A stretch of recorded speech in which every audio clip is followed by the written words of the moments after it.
Hi hello అందరికీ నమస్తే. Welcome back to our channel. మీరు చూస్తున్నారు కదా, ఈ మొక్కలు ఆలుగడ్డ మొక్కలు.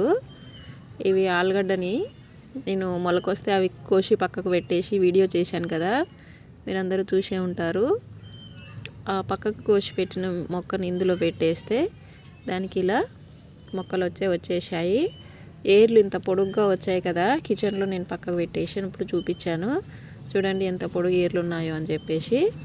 ఆ వీడియోకి సంబంధించిన ఆ భాగానికి సంబంధించిన మొక్కలు ఇవి. ఆ ఆలుగడ్డకి వచ్చిన వేర్లు కొంచెమే మందంలో ఇలా కోట్ చేసాము. ఆ వేర్ల వరకు రింగుని, ఆ రింగుని తీసుకొచ్చి ఇలా పెట్టేసి మట్టి కప్పేస్తే ఇలా ఆలుగడ్డ మొక్కలు వచ్చేసాయి ఫ్రెండ్స్. చాలా బాగున్నాయి కదా. ఓకే ఫ్రెండ్స్, చూశారు కదా, ఒక ఆలుగడ్డ పెంకుతో వచ్చిన మొక్కలు. Bye friends.